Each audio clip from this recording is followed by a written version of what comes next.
13वीं सदी में भारत में आने वाला यात्री मार्को पोलो किस देश का था? राइट आंसर है इटली।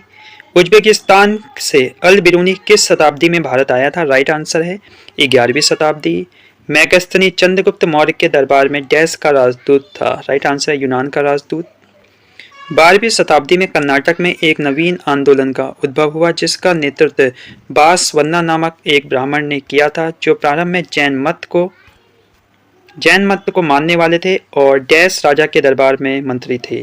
तो वो थे चालुक्य के दरबार में, याद रखना है बासवन्ना का नाम।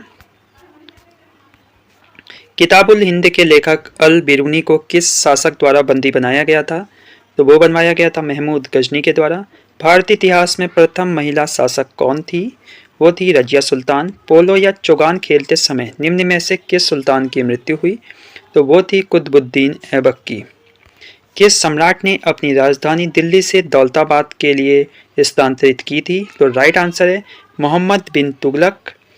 निम्नलिखित तुगलकी राजवंशों के किस सुल्तान ने चांदी के सिक्कों के स्थान पर तांबे के सिक्के चलाए? तो मोहम्मद बिन तुगलक। दीवान ए कोही के रूप में विख्यात कृषि विभाग किसके द्वारा बनवाया गया था? राइट आंसर है मोहम्मद बिन तुगलक के द्वारा। मोहम्मद बिन तुगलक ने अपनी राजधानी कहां से कहां बदली? तो वो बदली दिल्ली से देवगिरी। खिलजी खां ने कौन से राजवंश को प्रारंभ किया था? तो वो किया था खिलजी वंश को खिलजी खां ने। किस भारतीय शासक ने इब्न बतूता को काजी या दिल्ली का न्यायाधीश नियुक्त किया था? तो वो किया था मोहम्मद बिन तुगलक ने इब्न बतूता को दिल्ली का काजी नियुक्त किया था। अलाई दरवाजा किस विश्व विरासत स्थल में है? राइट आंसर है कुतुब मीनार में है अलाई दरवाजा। खास महल और शीश महल का निर्माण किस विश्व धरोहर स्मारक में किया गया है? तो राइट आंसर है आगरे के किले में। राइट आंसर ऑप्शन डी है, खास महल और शीश महल का निर्माण किया गया है आगरे के किले में। तालीकोटा के युद्ध के समय विजयनगर साम्राज्य में कौन से राजवंश का राजा था? राइट आंसर है ऑप्शन सी तुलुबा वंश। जब तालीकोट का युद्ध था तो विजयनगर साम्राज्य में तुलुबा वंश का शासन था। सब प्रश्न रिपीट हैं, यहाँ से प्रश्न रिपीट होंगे। जोधपुर के किले का निर्माण किसने कराया? तो राइट आंसर है राव जोधाजी। कौन से युद्ध में विजयनगर साम्राज्य का पतन हुआ था? तो राइट आंसर तालीकोटा के युद्ध में। विजयनगर साम्राज्य और किस नाम से जाना जाता है? तो वो जाना जाता है हम्पी। हम्पी में स्थित स्मारकों का समूह डैश में है? तो राइट आंसर है कर्नाटक में है हम्पी में स्थित स्मारकों का समूह। हम्पी में स्थित स्मारकों का समूह एक महत्वपूर्ण केंद्र है। तो किसका महत्वपूर्ण केंद्र है? तो वो है महत्वपूर्ण केंद्र हिंदुओं का। प्रश्न है वर्ष 1526 में पानीपत का युद्ध बाबर और किसके बीच लड़ा गया? तो राणा संगा और बाबर के बीच लड़ा गया था 1526 का पानीपत का युद्ध। 15वीं शताब्दी में डैश शहर में सबसे महत्वपूर्ण विवरणों में से एक जिक्र अब्दुल रज्जाक समरकंदी से प्राप्त होता है। राइट आंसर है विजयनगर। मध्यकालीन भारत में निम्न में से किसने पहली बार युद्ध में तोपों का इस्तेमाल किया था? राइट आंसर है बाबर। पानीपत की लड़ाई वर्ष डैश में लड़ी गई थी? तो बताने पानीपत की लड़ाई कब लड़ी गई थी? तो पानीपत की लड़ाई लड़ी गई थी 1526 में। सन 1526 में पानीपत की पहली लड़ाई लोधी साम्राज्य और किसके बीच लड़ी गई थी? तो वो लड़ी गई थी बाबर के बीच। 1526 ईस्वी में पूर्व बाबर ने भारत पर कितनी बार आक्रमण किया था? तो पानीपत के युद्ध से पहले बाबर ने भारत में कितनी बार आक्रमण किया था? तो 5 बार आक्रमण नहीं किया था, 4 बार आक्रमण किया था। याद रखना है 4 बार। बाबर किस वंश का शासक था? तो बाबर था मुगल वंश का शासक। किस मुगल बादशाह ने वर्ष 1526 में पानीपत की लड़ाई लड़ी थी? तो वो लड़ी थी बाबर ने। बाबर का जन्म कब हुआ था? तो बाबर का जन्म हुआ था 1483 में। 1483 में बाबर का जन्म हुआ था। बाबर का पुत्र कौन था? बाबर का पुत्र था हुमायूं। हुमायूं किस वंश का शासक था? हुमायूं मुगल वंश का शासक था। हुमायूं का जन्म कब हुआ? तो हुमायूं का जन्म हुआ था ऑप्शन बी 1508 में हुमायूं का जन्म हुआ था, जबकि बाबर का जन्म हुआ है 1483 में। सन 1540 में कन्नौज की लड़ाई शेरशाह और डैश के बीच हुई थी। शेरशाह और हुमायूं के बीच 1540 में हुई थी। कन्नौज की लड़ाई, सबसे इंपॉर्टेंट शहर है कन्नौज। उस कन्नौज के लिए शेरशाह और हुमायूं के बीच एक लड़ाई लड़ी गई थी, जिसे कन्नौज के युद्ध के नाम से जाना जाता है। तो हुमायूं और शेरशाह के बीच लड़ी गई थी। हुमायूं की जीवनी को डैश के द्वारा लिखा गया था, तो वो लिखा गया था गुलबदन बेगम के द्वारा। अकबर का मकबरा निम्न में से किस स्थान पर स्थित है? तो राइट आंसर होगा सिकंदरा। प्रश्न है, कन्नौज की लड़ाई वर्ष में लड़ी गई थी। तो कन्नौज की जो लड़ाई लड़ी गई है वो 1540 के आसपास लड़ी गई है। अकबर का जन्म वर्ष डैश में हुआ था, तो अकबर का जन्म हुआ है 1542, याद रखना है। और कन्नौज की लड़ाई लड़ी गई है ऑप्शन सी 1540। अकबर किस वंश का शासक था? तो अकबर था मुगल वंश का। 1556 से 1605। सन 1556 में अकबर ने पानीपत की दूसरी लड़ाई में किसे पराजित किया था? तो बाबर नहीं, अकबर की बात हो रही है यहाँ। अकबर ने पराजित किया था पानीपत की लड़ाई में हेमू विक्रमादित्य को। भारत में मनसबदारी प्रथा किसने शुरू की थी? तो वो शुरू की थी अकबर ने। दिल्ली के लिए लड़ाई वर्ष डैश में लड़ी गई थी। तो दिल्ली के लिए लड़ाई लड़ी गई थी, इंपॉर्टेंट प्रश्न है। 1526 में दिल्ली के लिए लड़ाई लड़ी गई थी। इबादत खाना जो एक बैठक थी को किस मुगल सम्राट द्वारा निर्मित किया गया था? तो इबादत खाने का निर्माण करवाया था अकबर ने। सन 1576 में हल्दी घाटी की लड़ाई अकबर और किसके बीच लड़ी गई थी? तो वो लड़ी गई थी महाराणा प्रताप के बीच। हल्दी घाटी का युद्ध कब लड़ा गया था? तो हल्दी घाटी का युद्ध लड़ा गया था 1576 में। सबसे इंपॉर्टेंट है, बीरबल किसकी अदालत में एक सलाहकार था? तो घुमा के प्रश्न पूछे जाते हैं। अकबर के दरबार में था बीरबल और एक सलाहकार के रूप में था। अकबर के शासनकाल के दौरान मुगल साम्राज्य का वित्त मंत्री कौन था? तो वो था राजा टोडरमल। जोधाबाई का किसके साथ विवाह हुआ था? तो जोधाबाई का विवाह हुआ था अकबर के साथ। अकबर ने अपने दरबारी संगीतज्ञ के रूप में किसे नियुक्त किया था? तो अकबर के दरबार में एक संगीतज्ञ था, उसका नाम था मियां तानसेन। तो तानसेन को याद रखना है, पिछली बार पूछा गया था। जहांगीर के दरबार में तस्वीरकार। मुगल सम्राट अकबर का विश्वसनीय सेनापति कौन था? तो मान सिंह प्रथम था मुगल सम्राट अकबर का विश्वसनीय सेनापति।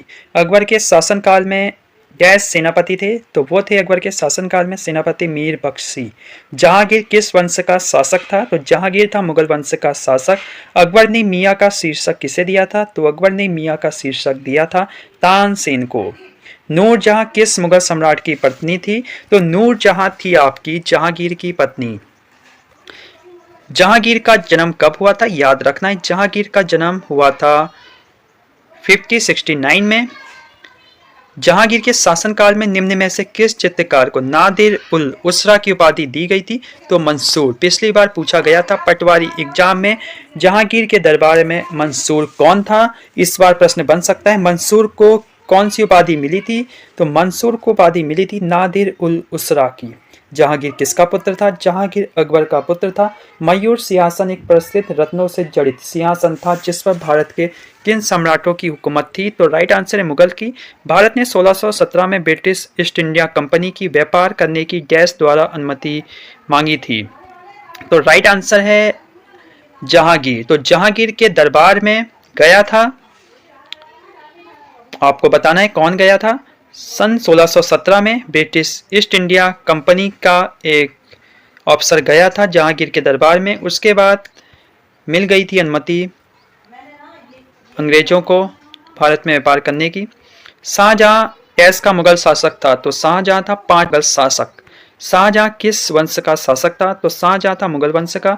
औरंगजेब जो एक मुगल सम्राट था का निधन कब हुआ? तो बहुत बार रिपीट होता है, 1707, याद रखना है।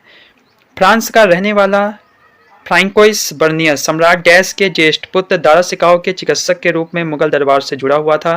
तो आपको बताना है राइट आंसर है शाहजहां। फ्रांस का रहने वाला फ्रांकोइस बर्नियर सम्राट शाहजहां के ज्येष्ठ पुत्र दारा सिकाओ के चिकित्सक के रूप में मुगल दरबार से जुड़ा हुआ था। तो फ्रांकोइस जो बर्नियर है वो दारा सिकाओ के दरबार में एक चिकित्सक के रूप में था। बस इतना याद रखना है, ज़्यादा कोई ज़रूरत नहीं है। माता बच्चे की। औरंगजेब कैस का पुत्र था, तो औरंगजेब किसका पुत्र था? वो शाहजहां का पुत्र था। औरंगजेब ने अपने पिता को आगरे के किले में कैद करके रखा था, तो किसने रखा था? तो शाहजहां ने रखा था अपने पिता को आगरे के किले में कैद करके। ये याद रखना है। किस मुगल सम्राट ने अपने पिता को कैद और अपने भाई को मार डाला? तो वो मारा था औरंगजेब ने, जिसने अपने पिता को भी मार दिया और अपने भाई को भी मार दिया। औरंगजेब काफ़ी क्रूर शासक है। औरंगजेब किस वंश का शासक था? तो औरंगजेब था मुगल वंश का शासक था। उसके बाद लाल किला डैश के द्वारा बनवाया गया, तो लाल किला किसके द्वारा बनवाया गया था? शाहजहां के द्वारा लाल किला बनवाया गया था। लौह स्तंभ कहाँ स्थित है? तो लौह स्तंभ है ऑप्शन बी, कुतुब मीनार भवन में लौह स्तंभ स्थित है। भारतीय महाद्वीप में पहला उद्यान मकबरा कौन सा है? इंपॉर्टेंट है, जहांगीर का मकबरा है पहला उद्यान मकबरा। जहांगीर का मकबरा नहीं है, सॉरी, हुमायूं का मकबरा है, याद रखना है। भारतीय महाद्वीप में पहला उद्यान मकबरा कौन सा था? तो वो था हुमायूं का मकबरा। ताजमहल को संगमरमर से स्वप्न कहा गया है, संगमरमर में स्वप्न कहा गया है। और ड्रीम इन मार्बल कहा गया है। किस स्मारकों को पत्थर में स्वप्न कहा गया है? तो स्टोन में किसे कहा गया है ड्रीम? तो वो है पंचमहल, याद रखना है। ड्रीम इज स्टोन क्या है? पंचमहल, जबकि ड्रीम इन मार्बल है ताजमहल। हुमायूं का मकबरा डैश के द्वारा बनवाया गया था, तो आपको पता ही है, ये बनाया था हमीदा बानो बेगम। हमीदा बानो बेगम। भारतीय वास्तुशिल्प में सुर्की किसने शुरू की थी? तो सुर्की शुरू की थी सल्तनत सुल्तान ने। किस विश्व विरासत स्थल को यमुना नदी के दाहिने किनारे पर बनाया गया है? तो वो है ताजमहल। हुमायूं का मकबरा डैश में स्थित है, तो हुमायूं का मकबरा दिल्ली में स्थित है। शाहजहां ने ताजमहल का निर्माण किसके लिए किया था? तो वो किया था मुमताज महल के लिए। डैश शाहजहां ने ताजमहल का निर्माण डैश की याद में किया था, तो आपको बताना है मुमताज महल की याद में किया था ताजमहल का निर्माण। जामा मस्जिद का निर्माण किसने किया था? राइट आंसर है शाहजहां ने किया था। आगरे के किले को डैश के द्वारा बनवाया गया था। आगरे के किले को बनवाया गया था अकबर ने। और से अकबर, और से आगरे का किला। बीबी का मकबरा डैश में स्थित एक कब्र में है। इसका औरंगजेब के बेटे आजम शाह ने वर्ष 1678 में निर्माण करवाया था, औरंगाबाद। बीबी का मकबरा किसने बनवाया था? आजम शाह, जो कि औरंगजेब का बेटा था। और बीबी का मकबरा है औरंगाबाद महाराष्ट्र में। जामा मस्जिद इन विश्व धरोहर स्थलों में से किस में स्थित है? तो जामा मस्जिद है फतेहपुर सिकरी में। ताजमहल के अंदर के उद्यान को डैश के रूप में जाना जाता है, तो वो है मुगल गार्डन। और मुगल गार्डन का नाम बदल चुका है। आपको पता होगा मुगल गार्डन का नाम, अगर पता है तो आप कर सकते हैं कमेंट। सलीम चिश्ती की दरगाह किस में स्थित है? तो सलीम चिश्ती की दरगाह है फतेहपुर सिकरी में। किस विश्व विरासत स्मारक को मुगल वंश के कब्रिस्तान के रूप में लोकप्रियता प्राप्त हुई? तो वो था हुमायूं का मकबरा। किस विश्व विरासत स्थल में इल्तुतमिश की कब्र है? तो इल्तुतमिश की जो कब्र है वो हुमायूं का मकबरे में है। किस विश्व विरासत स्थल में इल्तुतमिश की कब्र है? तो इल्तुतमिश की जो कब्र है वो कुतुब मीनार में है। तो दोस्तों देखते रहिए, अगर कोई गलती हो रही है तो। कुतुब मीनार डैश में स्थित है? तो कुतुब मीनार है दिल्ली में, जहां कब्र है इल्तुतमिश की, हमने अभी पढ़ा है, जो कि एक विश्व विरासत के रूप में है। मोती मस्जिद इन विश्व धरोहर स्थलों में से किस में स्थित है? तो वो है लाल किला परिसर में मोती मस्जिद। बुलंद दरवाजा किस स्थान के महल का मुख्य प्रवेश द्वार है? तो वो है ऑप्शन सी, फतेहपुर सिकरी का मुख्य प्रवेश द्वार है बुलंद दरवाजा। निम्न में से कौन सी मलबे की चिनाई से बनी सबसे ऊंची मीनार है, जिसकी ऊंचाई 73 मीटर है? तो वो है कुतुब मीनार, जिसकी ऊंचाई पूछ सकता है एग्जामिनर, 73 फीट है।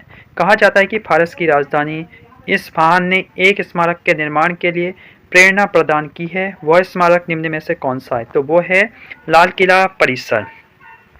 बहादुर शाह डैश का जन्म कब हुआ था? तो 1643 में हुआ था, याद रखना है 1643। बहादुर शाह प्रथम किस वंश का शासक था? तो बहादुर शाह वंश का शासक था, मुगल वंश का शासक था। सन 1739 में करनाल की लड़ाई में मुगल सेना को किसने पराजित किया? तो वो पराजित किया था नादिर शाह ने। अंतिम मुगल बादशाह कौन था? तो वो था बहादुर शाह। प्रसिद्ध कवि अमीर खुसरो निम्न में से किस एक को छोड़कर बाकी सबके समसामयिकी थे? तो वो है इल्तुतमिश के शासनकाल में नहीं थे अमीर खुसरो। बाकी बलबन के शासनकाल में थे, खिलजी के थे और जलालुद्दीन खिलजी के थे, लेकिन इल्तुतमिश के शासनकाल में नहीं थे। अमीर खुसरो कौन थे? तो अमीर खुसरो थे, कौन थे अमीर खुसरो? कवि थे। निम्न में से कौन सा युग में सही नहीं है? तो ऑप्शन डी यहाँ सही नहीं है, बाकी सब सही है। नूरजहाँ, महाबत खां, शिवाजी अफजल खां, अकबर, राणा प्रताप। तो नूरजहाँ, महाबत खां, शिवाजी अफजल खां, अकबर, राणा प्रताप। दिल्ली सल्तनत की राजकीय भाषा थी, तो दिल्ली सल्तनत की राजकीय भाषा फारसी थी। गंधार कला किन दो कलाओं का संयोजन है? तो वो है हिंदी यूनानी। निम्न में से किस लेखक ने अकबर को दीन ए इलाही उसकी मूर्खता का, ना कि उसकी बुद्धिमानी का स्मारक कहा है? तो ये विंसेंट स्मिथ ने कहा है। गोल गुंबद क्या है? तो गोल गुंबद है बहुत ही गोल, मोहम्मद आदिल शाह का मकबरा है। मोहम्मद आदिल शाह का मकबरा है गोल गुंबद। प्रारंभिक 8वीं सदी के दौरान भारत में एक दार्शनिक और धर्मशास्त्री थे। उन्होंने अद्वैत वेदांत के सिद्धांत को समेकित किया था, तो वो थे आदि शंकराचार्य। डैश वास्तुकला खगोलीय उपकरणों का एक संग्रह है जिसे महाराज जय सिंह द्वितीय द्वारा बनवाया गया था, वो है जंतर मंतर दिल्ली। जयपुर के महाराजा सवाई जय सिंह कहाँ स्थित वेधशाला का निर्माण नहीं करवाया? तो वो नहीं करवाया, इलाहाबाद नहीं करवाया, जबकि मथुरा में यहाँ करवाया है, उज्जैन में कराया है और वाराणसी में कराया। इनमें से कौन मुगल वंश का नहीं था? तो मुगल वंश का शेरशाह सूरी नहीं था। जंतर मंतर डैश में? तो जंतर मंतर राजस्थान में है। चांद बीबी डैश की शासक थी? तो चांद बीबी अहमदनगर की शासक थी। गुजरात में रानी की बाव एक मशहूर है, तो वो है रानी की बाव बावड़ी है। हवा महल किसने बनवाया? तो हवा महल जो बनवाया है आपका महाराजा प्रताप सिंह ने बनाया है। महाराजा प्रताप सिंह ने बनाया है हवा महल। जरदोजी कढ़ाई डैश के तहत लोकप्रिय हुई? तो राइट आंसर है अकबर। त्रिमूर्तियों के सृष्टिकर्ता देवता होने के बाद भी आजकल किस देवता की पूजा बहुत कम की जाती है? ब्रह्मा। प्रारंभिक भक्ति आंदोलन में एक अलवारों के नेतृत्व में हुआ, वे किसके भक्त थे? तो दोस्तों जो अलवार हैं वो विष्णु के भक्त हैं, लेकिन जो नयनार आएंगे, नयन मतलब शिव के नयन, 3 नेत्र हैं, तो वो आएंगे शिव। नयनार नाम आएगा शिव, अलवार आएगा तो विष्णु। 10वीं और 11वीं शताब्दी में भारत में आने वाला यात्री अल बिरूनी किस देश से था? तो वो था उज्बेकिस्तान से। अल बिरूनी उज्बेकिस्तान से था। इब्न बतूता डैश का निवासी था जिसने 14वीं शताब्दी में अपनी भारत यात्रा के बारे में लिखा है? तो राइट आंसर है मोरक्को का था इब्न बतूता। भारत में आने वाला प्रथम यूरोपीय कौन थे? तो वो थे पुर्तगाली थे। सबसे पहले पुर्तगाली आए थे। उस चीन तीर्थयात्री का नाम बताइए जो बौद्ध ग्रंथों की तलाश में भारत आया था? वो था हवेन त्सांग। और कब आया था आपको पता होना चाहिए। निम्न में से किसने सर्वप्रथम भारत के साथ व्यापार संबंध स्थापित किए? तो वो पुर्तगाली थे, तो पुर्तगाली सबसे पहले आए, तो पुर्तगालियों ने कर दिए। गोवा के चर्चों और कॉन्वेंट को किसके द्वारा बनवाया गया था? तो ये बनवाया गया था पुर्तगालियों द्वारा। भारत की तरफ से आने वाले समुद्री मार्ग की खोज किसने की थी? ये आपको बताना है। तो वास्को डी गामा, जो कि एक पुर्तगाली था। वर्ष 1498 में किस पुर्तगाली अन्वेषक ने यूरोप से भारत के लिए एक नए समुद्री मार्ग की खोज की? तो वो था वास्को डी गामा। जहांगीर के काल में मुगल दरबार में आने वाला पहला अंग्रेज कौन था? तो वो था कैप्टन विलियम हॉकिंस। व्यापारिक कंपनियों में मुगल साम्राज्य के दौरान 1605 में भारतीयों ने मछलीपट्टनम में अपने ठिकाने स्थापित किए, तो वो थे डचों ने मछलीपट्टनम में अपने व्यापारिक ठिकाने स्थापित किए 1605 में। राइट आंसर डच है। ब्रिटिश की राजनीतिक शक्ति किसके बाद प्राप्त हुई? तो ब्रिटिश को राजनीतिक शक्ति प्राप्त हुई है प्लासी के युद्ध। प्लासी का युद्ध जरूरी है, सबसे पहले प्लासी का युद्ध हुआ, उसके बाद बक्सर का युद्ध हुआ। प्लासी से प्लास और बक्सर से बक्सा, तो बक्से का ताला खोलना था तो प्लास लेके चल दिए ब्रिटिश लोग। तो ब्रिटिश को राजनीतिक शक्ति जो प्लास से प्राप्त हुई है, प्लासी के युद्ध से।